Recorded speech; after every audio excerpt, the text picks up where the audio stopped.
Eh bien bonjour à tous et bienvenue dans cette nouvelle vidéo. Alors aujourd'hui, cette vidéo je la tourne chez moi et d'un parce qu'on est obligé et de deux parce qu'il pleut. Mais c'est pas pour autant que je vais pas vous emmener voyager puisqu'aujourd'hui on va repartir tous ensemble à Madagascar.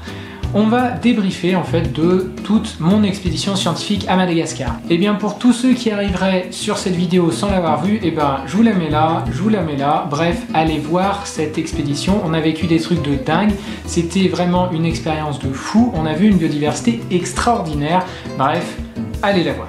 Et bien avant de commencer, un grand merci à toutes les personnes qui nous ont rejoints dans cette communauté. Alors ça me motive énormément à continuer, à vous partager la science dans des endroits absolument extraordinaires comme par exemple à Madagascar. Je vous rappelle aussi que vous pouvez soutenir concrètement la chaîne sur les plateformes comme Utip ou sur Tipeee. Sur Utip, vous pouvez soutenir la chaîne gratuitement. Sur Tipeee, si vous voulez faire des dons, je peux en échange vous proposer quelques contreparties. Voilà, sans plus attendre, maintenant commençons la FAQ avec la première question, en fait le premier thème de question qui porte sur le matériel que j'ai emmené, sur l'autonomie, le stockage, bref, tout ce qui concerne vraiment matériellement cette expédition.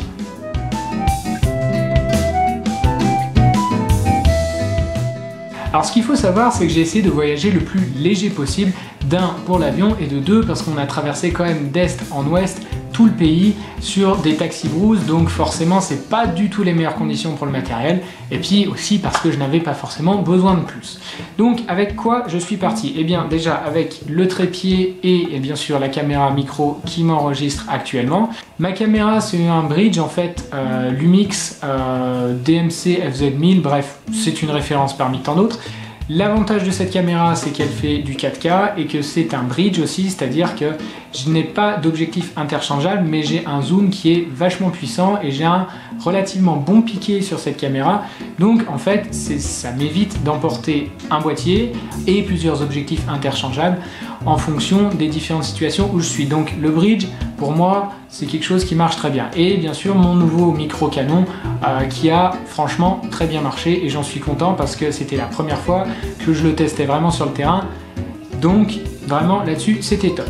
Je suis parti aussi bien sûr avec le drone, donc DJI Mavic Pro, voilà, pour vous faire les images, pour aussi faire donc toute la cartographie du site.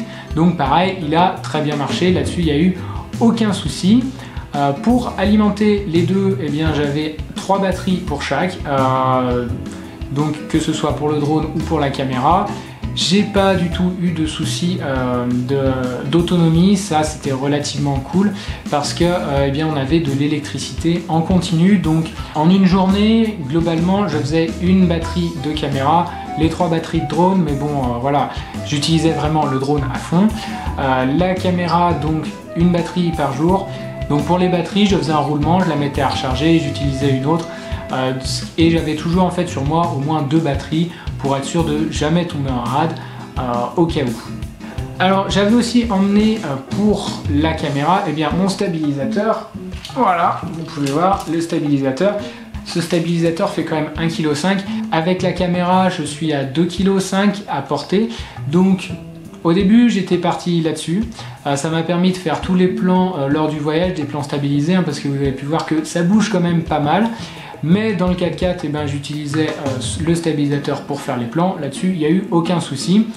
Mais en forêt, la première sortie, je suis sorti avec le stab, après il est resté dans ma valise concrètement parce que c'était impossible de passer dans la forêt avec ce genre d'armature en plus du travail. Si j'avais été là juste pour faire des images, oui j'aurais pris le stabilisateur, mais là il fallait que je travaille en même temps, donc j'utilisais juste ma caméra au point et le petit trépied qu'on peut dévisser juste ici, voilà, qui en fait se fixe sous la caméra et me permet en fait de poser la caméra extrêmement à plat. Donc la plupart des plans que vous voyez au ras du sol sont faits grâce à ce petit trépied qui me permettait aussi de tenir la caméra comme ça.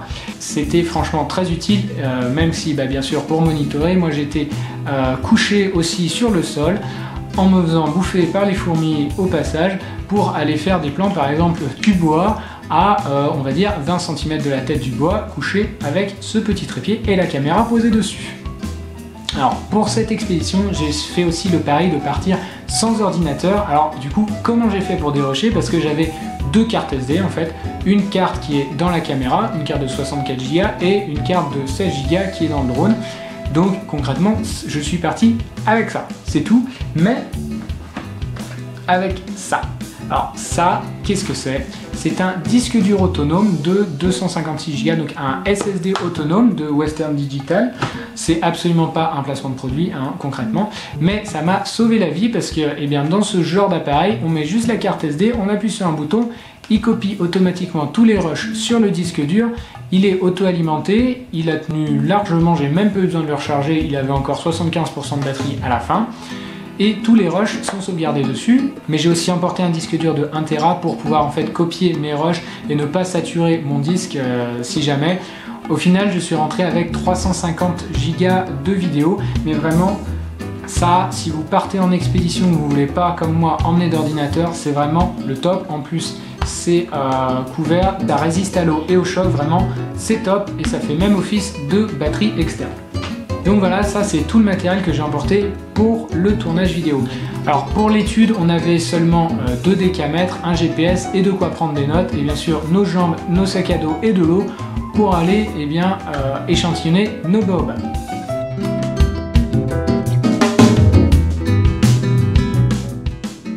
Alors la deuxième question nous vient de Naël et qui me demande comment vous faites pour ne pas vous faire manger de partout par les serpents.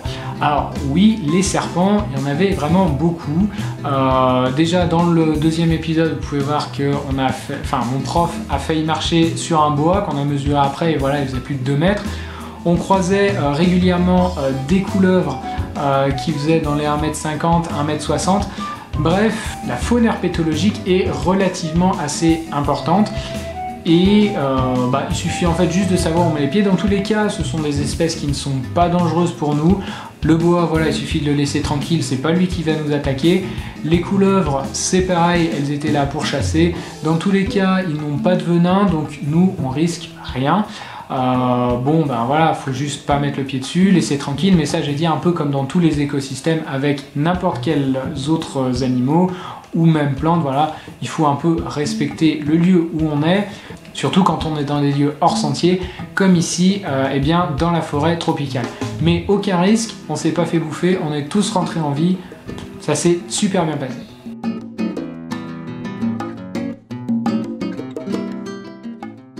Alors la troisième question, c'est Micro sur YouTube qui me demande en fait quelles études j'ai fait avant le master. Alors je vais m'étendre un peu sur cette question volontairement parce que en ce moment on est sur une période un peu critique pour l'orientation et que je sais que beaucoup de personnes parmi vous sont des étudiants ou des futurs étudiants et que l'orientation bien sûr c'est un sujet extrêmement important en ce moment. Et on est en période de confinement, il n'y a pas de portes ouvertes donc pour faire les bons choix c'est compliqué. Donc moi je vais vous détailler mon parcours. Comment j'en suis arrivé là? En plein milieu, comme vous pouvez voir, de la forêt tropicale pendant que je suis en train de me casser la figure. J'ai passé mon bac en 2016, voilà, un bac S, vous pouvez sûrement vous en douter, et je suis parti faire une prépa, une classe préparatoire BCPST au lycée du Parc. J'ai passé mes 2 ans de classe préparatoire à Lyon, je n'ai pas réussi le concours d'entrée des écoles vétérinaires et les écoles d'agronomie, donc qui étaient sur le même concours, ne m'intéressait pas vraiment et donc à ce moment-là j'ai décidé de passer en faculté à l'université Lyon 1. Il y a plusieurs filières à Lyon, donc je ne sais pas si elles sont encore d'actualité. Je vous conseille d'aller sur le site de l'université pour voir toutes les offres de licence qu'ils proposent. Moi j'ai opté pour sciences de la biodiversité. Alors c'est parce que j'ai trouvé que c'était la licence qui permettait de couvrir un peu tout et à cette époque-là, je n'étais pas encore vraiment dans l'écologie. D'ailleurs, je vous rappelle la définition d'écologie, allez la voir pour ne plus confondre écologie et écologisme. Bref, on ferme la parenthèse. J'ai décidé de faire cette licence parce qu'elle balayait un peu tout en écologie. On va de la molécule d'ADN jusqu'à l'écosystème, la biosphère, etc. Donc, voilà, ça, je me suis dit, ça reste extrêmement général. Et ce qui m'a rattrapé, en fait, c'est ma passion pour les insectes qui date, on va dire, de ma plus tendre enfance où je martyrisais déjà à l'époque les petites fourmis, les petites bestioles, bref, tout ce que je pouvais croiser quand j'étais dehors. Et d'ailleurs, être dehors, ça a toujours été quelque chose qui m'a plu. Et je passais aussi pas mal de temps à regarder les documentaires des expéditions dans les milieux un peu, les milieux tropicaux, voilà. C'est quelque chose qui m'a attiré. À l'issue de ma licence, eh bien, je me suis rattaché à faire un master d'écologie tropicale, puisque partir à la découverte des bestioles en milieu tropical était pour moi devenu vraiment quelque chose à faire. Et ce master, je le passe donc à l'Université de La Réunion. C'est le master biologie, écologie, évolution, avec une mention de biologie des écosystèmes tropicaux terrestres, donc c'est le master BESTT, ou le master BEST, hein, ça va plus vite, et c'est pas trop mal comme nom, on va dire. Ce master, pour faire de l'écologie tropicale, franchement, c'est le top, parce qu'on est sur le terrain, les week-ends, quand on peut sortir, on sort, et c'est vachement cool, parce que comme ça, on révise nos cours directement sur le terrain.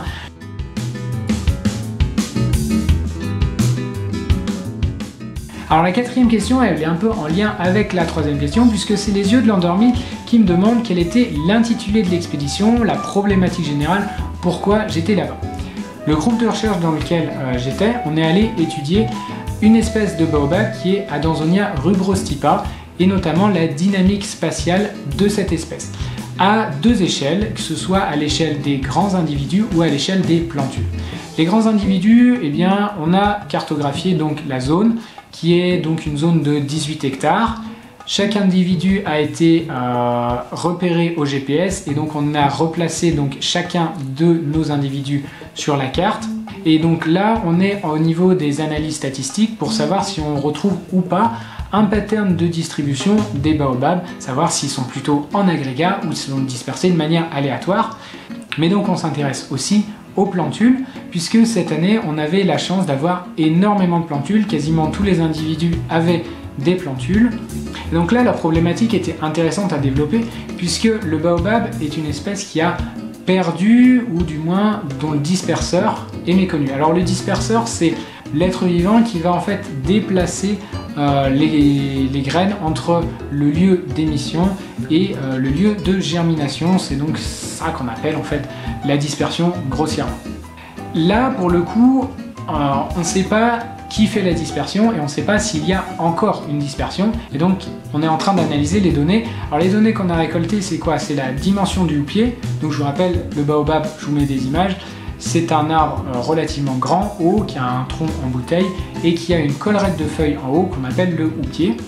Ce houppier, eh bien, on a pris les dimensions et ensuite on est allé échantillonner les plantules sur une zone qui couvre en fait 400 m² autour du baobab, pour donc repérer chacune des plantules, leur distance par rapport au pied mère. Et maintenant, eh bien, statistiquement, on essaye de voir si les plantules dépassent de manière significative la taille du houppier, auquel cas en fait ce ne serait pas que la gravité qui ferait en sorte de disperser les graines, mais il y a bien un animal ensuite qui déplace le fruit. Et dans ce cas-là, on serait plus sous ce qu'on appelle de la barochorie. C'est un peu le terme barbare qui a été employé dans le deuxième épisode. La barochorie, c'est juste la dispersion qui est liée à la gravité. Voilà, ce sont les problématiques pour lesquelles on était sur le terrain et qui continuent de nous occuper aujourd'hui, mais d'un point de vue informatique et traitement des données, comme je vous l'expliquais, on continue bien sûr la démarche scientifique.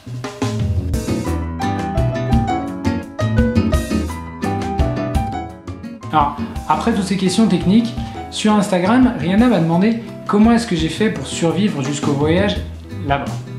Alors, ouais, entre la Réunion ici et Kirindi, là où j'étais, il y a plus de 1600 km, hein, voilà. Je pense que tu veux surtout parler de la traversée en taxi-brousse de tout Madagascar, d'est en ouest. Alors, ouais, c'est long. On va vraiment pas se cacher, c'est vraiment super long.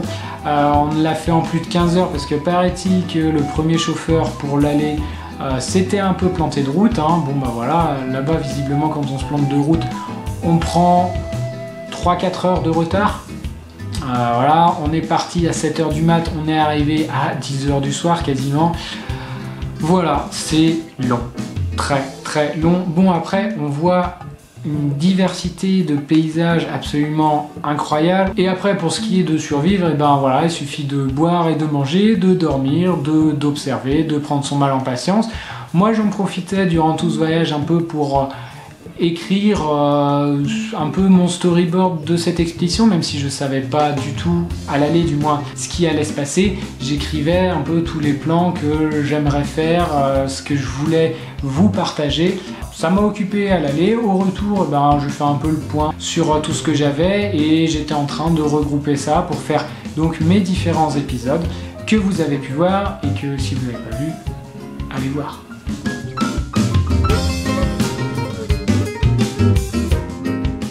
Et puis pour finir donc avec la dernière question, c'est une question du Worldwide Immersion qui me demande le plus bel endroit que j'ai vu et le meilleur moment que j'ai vécu. Alors, le plus bel endroit, c'est je pense sans conteste l'allée des baobabs de Mo'undav. Alors c'est un lieu où naturellement on a les baobabs qui forment une allée et c'est un lieu qui est inscrit au patrimoine mondial de l'UNESCO, donc on va dire comme une bonne partie de la Réunion, mais qui est absolument magique et qui dégage une atmosphère que j'espère vous avoir transmis au travers des images, mais vraiment il faut y aller, il faut y être pour le ressentir. Ça donne des couleurs magnifiques, c'était vraiment pour moi le plus bel endroit et l'endroit à faire si vous allez à Madagascar. Pour ce qui est du meilleur moment après la Golden Hour sur l'allée des baobabs de Mo'undav, je dirais bien sûr c'est quand on était en forêt. Pour moi, partir en forêt tropicale, c'était un rêve de gosse et ce sera toujours un rêve de gosse et concrètement, c'est quelque chose qui va pas me quitter. Cette expédition, pour moi, c'était vraiment incroyable et je compte vraiment recommencer le plus souvent possible si je peux, parce que c'est vraiment des moments inoubliables où on rencontre vraiment la faune et la flore et on peut directement interagir avec elle. Bref, c'est quelque chose d'absolument incroyable et pour moi, oui, mes meilleurs moments, c'était dans la forêt tropicale. Alors voilà, c'est la fin de cette vidéo. Alors j'espère que j'ai répondu un peu à toutes les questions, toutes vos interrogations que vous posiez autour de cette expédition. Si vous en avez encore, la section commentaires est libre. Vous pouvez encore poser toutes vos questions, j'y répondrai. Pour les étudiants ou futurs étudiants, bref, tous ceux qui veulent s'orienter ou se réorienter, vous pouvez me joindre sur tous mes réseaux que je vous affiche ici ou directement par mail. Voilà, vous avez mon adresse mail. Je prendrai le temps de vous répondre parce que je sais ô combien l'orientation c'est important et ça peut poser des soucis, notamment en cette période. Je vous remercie encore tous d'être de plus en plus nombreux à me suivre, à me faire confiance et à partager mon contenu, ça me fait extrêmement plaisir. N'oubliez pas de vous abonner si vous ne l'êtes pas déjà pour soutenir la chaîne, likez cette vidéo si elle vous a plu et vous pouvez aussi soutenir la chaîne sur mes plateformes Utip ou Tipeee. Et d'ici la prochaine vidéo que j'espère en extérieur, restez chez vous, portez-vous bien et à bientôt.